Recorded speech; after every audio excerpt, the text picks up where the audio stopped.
Good morning, praise Lord. Welcome to this video. இயேசு செய்த அற்புதங்களில் ஒன்று கூனியான ஸ்திரீ அப்படின்ட்டு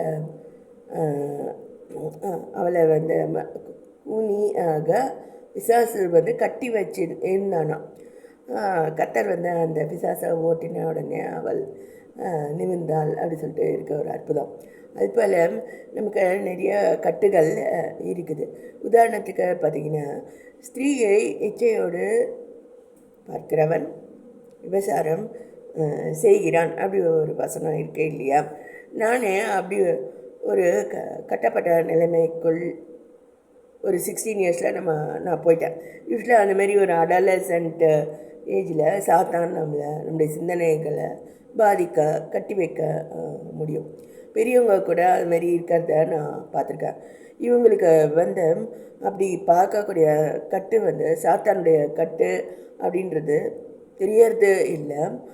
இந்த கட்டில் இருக்கவங்க, செயின் கட்டுகளில் இருக்காங்க பார்த்திங்களா, அவங்களுக்கு வந்து நம்ம பார்க்கறது குழந்தையா படமா ஆனா பெண்ணா, நம்ம முன்னாடி இருக்கிறது நம்ம மகளா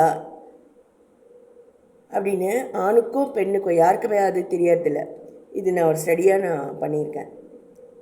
உதாரணத்துக்கு என்னுடைய தாயாரே வந்து என்னை இச்சையோட பார்த்தா நல்லா இருக்காது இல்லையா. இதுமாரி சாத்தானின் கட்டுகள் நமக்கு இருந்தால் நம்ம ஜெபித்தா அதுலேருந்து விடுதலையாக முடியும். இதுமாரி தான் நான் விடுதலையாகி இருக்கேன். அது ஒன்று. ரெண்டாவது, இவங்க பேசுகிற பேச்சு நமக்கு ஏற்புடையதா, ஒரு டீசன்சியாக, ரீஜென்ட்டு அப்படின்றாங்க பாருங்க கிராமத்தில், அந்த மாதிரி இருக்காது.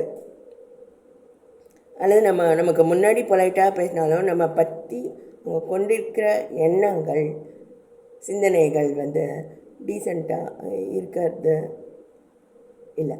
எனக்கு கல்யாணம் ஆகும்போது தான் அந்தமாரி பேச்சு வழக்குகளை எனக்கு ஏற்புடையதாக இல்லை. எனக்கா பார்த்திங்கன்னா, அசிங்கமாக வந்து நண்பர்களுக்குள்ள மனைவியை பற்றி பேசுறது,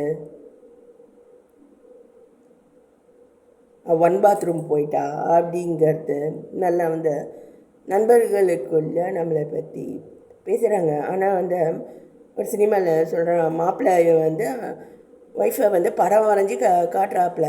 ஆனால் வந்து